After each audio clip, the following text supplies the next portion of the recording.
जब इंसान पैदा होता है तो सोसाइटी उसकी ब्रेन वॉशिंग करती है। सोसाइटी ही उसे बताती है कि उसका मकसद क्या होना चाहिए, उसे क्या चूज करना चाहिए, क्या नहीं करना चाहिए।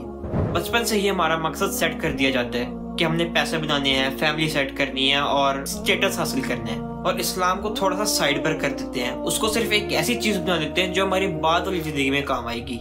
मसला सिर्फ ये कि हमने इस्लाम को सिर्फ नमाज, रोजे, हज, उम्रे और ज़कात तक महदूद कर दी है। हालांकि इस्लाम इससे बहुत बढ़कर है। आज से 1400 साल पहले, बल्कि हमें 1400 साल पहले जाने की जरूरत भी नहीं है। जब हमारी खिलाफत खत्म हुई 1923 से पहले जब भी मुसलमान पैदा होता था तो वो एक मकसद लेके पैदा होता था कि मैंने अल्लाह और उसके दीन का काम करना है, उसको किसी भी तरह उरूज दिलवाना है। यही चीज इस्लाम को दूसरे मजाहिब से अलग बनाती है कि इस्लाम अपने लिए नहीं उतरा, बल्कि इस्लाम पूरी इंसानियत के लिए उतरा है। ये एक सेल्फिश दीन नहीं है, ये एक कम्युनिटी का दीन है। आज का मॉडर्न मुसलमान इतना पीसफुल हो चुका है कि उससे कोई भी डरता नहीं है। इनफैक्ट कुफार हमें ओपनली एक्सेप्ट करते हैं, हमें दावत देते हैं इफ्तारी की। व्हाइट हाउस में इफ्तारियां होती हैं। उनको इस बात से कोई डर नहीं लगता कि आप अपने मजहबी काम क्या कर रहे हैं। जब आप दीन पर आते हैं, जब आप जिहाद की बात करते हैं, तब उन्हें असली खतरा लाहक होता है और तब वो आपको एक्सट्रीमिस्ट कह के अलग कर देते हैं। इसी चक्कर में आज का मुसलमान अपनी लाचारी और कमजोरी को ये समझ बैठा है कि क़यामत वाले दिन उसे इसका अजर मिलेगा। हालांकि इस्लाम लाचारों का दीन नहीं है, इस्लाम ताकतवरों का दीन है।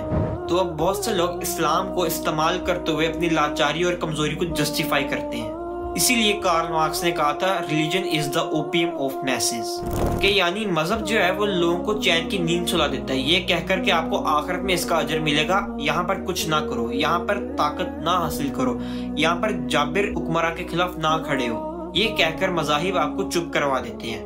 इसीलिए फ्रेडरिक नीचे, जो भी उसकी प्रोनाउंसिएशन है, वो इसीलिए मजाहिब से नफरत करता था कि वो कमजोर लोगों को ये एहसास दिलाते हैं कि उन्हें इस दुनिया में कुछ करने की जरूरत नहीं है। तो आखिरकार ये सवाल पैदा होता है, क्या इस्लाम सिर्फ आखिरत के लिए दीन है, हमारी आखिरत जानने के लिए है, और मुसलमान का मकसद क्या है?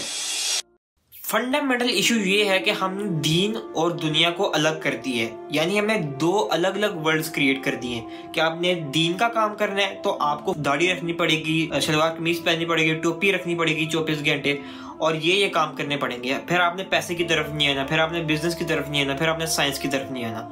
हमने एक डेफिनेशन सेट कर दी है। और आपने दुनिया का काम करना है, दुनिया में बड़ा नाम करना है, तो आपको साइंस पढ़नी पड़ेगी, आपने कुरान नहीं पढ़ना, आपको पैसे की तरफ जाना पड़ेगा, आपको फलां फलां काम करने पड़ेंगे। यानी हमने दीन और दुनिया को दोनों अलग अलग चीजें बना दी है। अल्लाह ताला ने कुरान पाक में फरमाया कि मैंने जिन्नों और इंसानों को अपनी इबादत के लिए पैदा किया। इस आयत से तो साफ जाहिर हो रहा है कि अल्लाह ताला ने हमें सिर्फ और सिर्फ इबादत के लिए ही पैदा किया है। मैं आपके साथ एग्री करता हूँ, लेकिन इस इबादत की डेफिनेशन क्या है? ये इबादत नमाज तक लिमिटेड नहीं है, ये रोजे तक नहीं है, ये हज तक, उम्रे तक, ज़कात तक नहीं है। इसमें जिहाद भी है, इसमें अल्लाह ताला के दीन का काम करना भी है, इसमें खिलाफत के लिए मेहनत करना भी है, इसमें लोगों के लिए खिदमत करना भी है, इसमें लाचारों के लिए जद्दोजहद करना भी है, और इसमें साइंस भी है। आप साइंस पढ़ते हो तो ये भी अल्लाह ताला की इबादत है। इसका सबूत ये हदीस है जिसमें नबी सल्लल्लाहु अलैहि वसल्लम ने फरमाया, एक लम्हे का तफक्कुर 70 साल की इबादत से बेहतर है। इस्लाम साइंस के खिलाफ नहीं बल्कि उसका प्रोपोनेंट है। वो चाहता है कि आप साइंस का इस्तेमाल करके अल्लाह ताला की निशानियों को जानें और काफिरों को भी इस बात का एहसास दिलाएं कि हमने कुरान को पढ़कर ये सारी निशानियां डिस्कवर की हैं, ताकि वो भी इस्लाम और कुरान की तरफ राग़िब हों। अगर आपको लगता है कि आपका पर्पस बड़े से बड़ा बिजनेस बनाना है तो आप बिल्कुल गलत है। चले फिर मैं आपसे पूछता हूँ कि आप 300 साल पहले के बिलियनर्स के नाम बताएं। कोई से 5 बिलियनर्स के नाम बताएं। आपको नहीं आते होंगे यकीनन। वो इसलिए कि बिलियनर्स को याद नहीं रखा जाता, वो कोई ऐसा काम नहीं करके जाते जो दुनिया बाद में याद रखे। लेकिन आपको आइजैक न्यूटन और अल्बर्ट आइंस्टाइन का नाम जरूर पता होगा। वो इसलिए कि ह्यूमन साइकोलॉजी साइंस को सबसे ऊपर तरजीह देती है। मैं आपको एक मिसाल से समझाता हूँ। आप ये कहते हैं कि इंडिया चांद पर पहुंच गया और हम अभी तक फिरकावारियत में पड़े हुए हैं। आप चांद की ही मिसाल क्यों देते हैं? क्योंकि वो एक ऐसी चीज है जो साइंस से रिलेटेड है। वो इंटेलेक्चुअल जान सकते हैं, सिर्फ उसकी एक वैल्यू है आपकी साइकोलॉजी के अंदर। आप ये नहीं कहते कि इंडिया की 4 ट्रिलियन जीडीपी हो गई और हमारी अभी तक 600 बिलियन या 300 बिलियन है।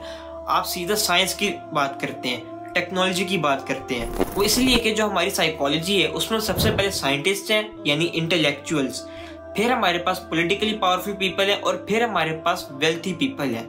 इसलिए आपका असल मकसद एक बिजनेस बनाना नहीं है, बल्कि आपका असल मकसद अपने टैलेंट और अपनी स्किल को इस्तेमाल करते हुए अल्लाह ताला के दीन की खिदमत करनी है। फिर वो बिजनेस भी हो सकता है, फिर वो साइंस भी हो सकती है, फिर वो फिलोसफी भी हो सकती है, फिर वो राइटिंग भी हो सकती है, फिर वो कंटेंट क्रिएशन भी हो सकती है। जस्ट चूज योर पर्पस और उस पर वर्क करो और सिर्फ अल्लाह ताला के दीन की खिदमत की नीयत से करो। जस्ट इमेजिन अल ख्वारिज़मी को कितना फायदा पहुंच रहा होगा इस वक्त। उसने अलजबरा बनाया था और एल्गोरिथम्स बनाए थे जो कि आज हर चीज की बेस है, from math to biology to chemistry to literally everything. ये हमारे फोन्स अल ख्वारिज़मी की वजह से चल रहे हैं। इसके अंदर एल्गोरिथम्स है जिनका कॉन्सेप्ट अल ख्वारिज़मी ने दिया था। मैं आपको समझाना ये चाह रहा हूँ कि जब हजरत इमाम मेहदी और हजरत ईसा आएंगे ना, शायद वो आपकी बनाई हुई टेक्नोलॉजी का इस्तेमाल करें और उससे ही दज्जाल को हराएं।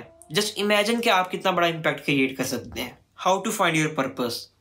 अब ये कोई मुश्किल काम नहीं है, मैं आपको एक मिसाल से समझाता हूँ। जस्ट इमेजिन कि एक जंग चल रही है जहाँ पर हमारे पास काफ़ी सारी आर्टिलरी भी है, काफ़ी सारी तोपें भी हैं, काफ़ी सारी मशीन गन्स भी हैं, काफ़ी सारा असलहा है और हमारे पास उनकी बुलेट्स भी हैं। मसला ये है कि हमारे पास आर्मी तो है लेकिन हमारे पास डॉक्टर्स नहीं है। अब आप क्या चूज करेंगे उसके अंदर, उस फौज के अंदर आपको क्या लगता है आपको किसका रोल अदा करना चाहिए? क्या ऑलरेडी एग्जिस्टिंग आर्मी का, या फिर आपको इंजीनियर बनना चाहिए, या फिर आपको डॉक्टर बनना चाहिए? जाहिर सी बात है आप डॉक्टर बनेंगे क्योंकि उस वक्त आर्मी को उस डॉक्टर की जरूरत है। नाउ यही जंग अब चल रही है और आपको आइडेंटिफाई करना है कि आपको एआई की फील्ड में जाना है, साइंस की फील्ड में जाना है, कंटेंट क्रिएशन की फील्ड में जाना है, राइटिंग की फील्ड में जाना है, या जो आपका टैलेंट है उसके अंदर जाना है। आपने बस एक फील्ड चूज कर लेनी है और उसके साथ लग जाना है, उसको मास्टर करना है। 10-20 साल उसके अंदर फुल मेहनत करनी है कि आप दुनिया के टॉप 1% में शुमार हो जाओ।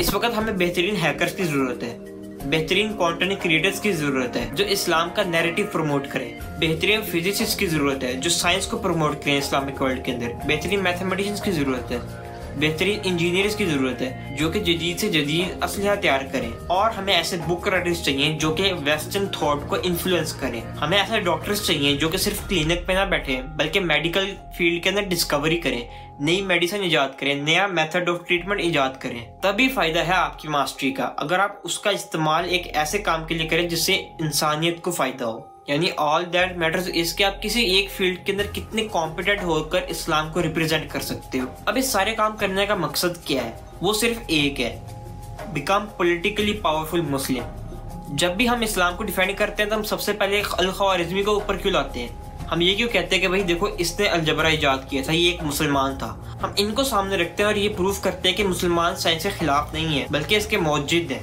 It's very simple. कॉन्फिडेंस के जरिए इन्फ्लुएंस करने की एबिलिटी आती है और उस इन्फ्लुएंस की एबिलिटी से आप सियासत कर सकते हो। आपका काम यही है कि आपने कॉन्फिडेंस हासिल करके सियासत में दाखिल होना है और पॉलिटिक्स के जरिए मुसलमानों को फायदा पहुंचाना है। पॉलिटिक्स के बगैर लार्ज स्केल के ऊपर कोई भी काम करना नामुमकिन है क्योंकि एलीट आपको करने ही नहीं देंगे अगर वो अल्लाह ताला का काम है। याद रखिएगा, एक इंसान कभी अकेला कुछ नहीं कर सकता, उसको एक कम्युनिटी, एक लॉबी की जरूरत है। और यही हमारा प्लान है कि हम पहले एक लॉबी इकट्ठी कर लें ऐसे मुसलमानों की जो कॉम्पिटेंट और पावरफुल हो। इन टॉपिक्स के ऊपर मजीद आगे बातें करेंगे। मेरे चैनल को सब्सक्राइब कर ले क्योंकि मैं पॉलिटिकल, इस्लाम और सेल्फ डेवलपमेंट के रिलेटेड चीज़ें अपलोड करता रहता हूँ। मेरा नाम है अली बिन नसीर। अस्सलाम वालेकुम।